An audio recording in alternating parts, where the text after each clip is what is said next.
Takk Gísli, kosningar. Eina tímabilið þar sem almenningur leyfir ókunnugu fólki að láta sér líða eins og skilnaðarbörnum. Af hverju talar þú svona? Nei, þetta bara, já, við settum peningin í Hörpu, við settum peningin í Hörpu, en við settum líka 650 inn í tillögur vanda sauðfjárbænda.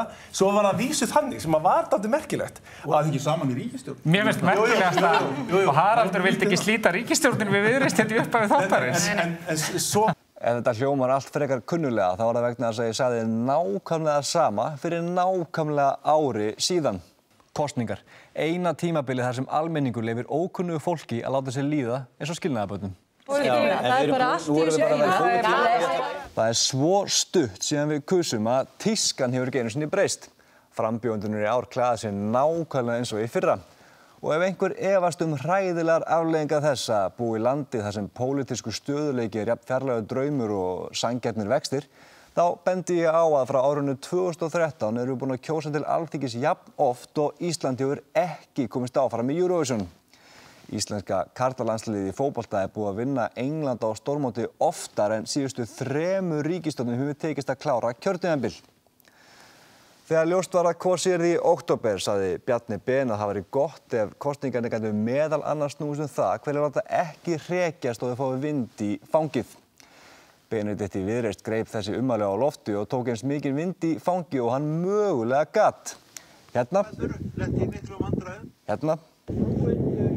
Hérna. Og hérna. Og taka þessa peninga. Og nú, aðeins mánuð eftir að boða var til kosninga, eru flokkarnir búnir að lofa 100 milljörðum í innviði, styttri vinnuviku, 6.000 leiguíbúðum, hærri persónuafslætti, 11 milljörðum í heilbrigðis, velferðar, menntakerfi, byggðamál og löggæslu og einu stykki banka. Í Keflavík var reyndar ekki boðið upp á kosningaloforð heldur kosningahótanir.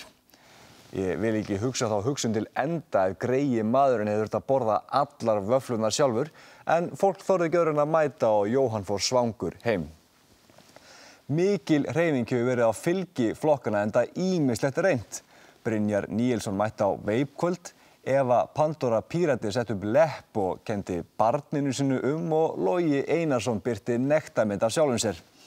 Framtíð bjartrar framtíðar virðist ekki björt miðað við skoðanakannanir. Formaðurinn Óttar Proppé er fjölhæfur maður og ef allt fer á versta veg er hann allavega búinn að kynna sér fjölbreytt atvinnutækifæri. Skoðum aðeins bókina hana sem er fyrir framan hann. Já, þetta er kannski svona sniðug matreiðslubók eða... Já, ok. Þetta er allavega arbar bransi. En björt framtíð er að upplifa einhvers konar martröð. Flokkurinn sleit ríkisstjórn vegna trúnaðarbrests sem gæti orðilega segðan dett út af þingi. Það er verra en að vera á opnum fundum stjórnmál og Brynjar Níelsson biður að fá að kissa þig. Brynjar, fá að kissa þig? Æ, nei, þetta er í beinni útsendingu. Já, ég má gleyma. Brynjar. Eða að lenda óvart í framboði fyrir flokk fólksins sem gerist reynda fyrir þessa ungu stúlku. En versta martröðin er ef kjörsókn heldur áfram að minnka. Gott fólk, engin leið er að sjá hvernig kosningarnar fara. Eina sem við getum gert er að kjósa og vona það besta.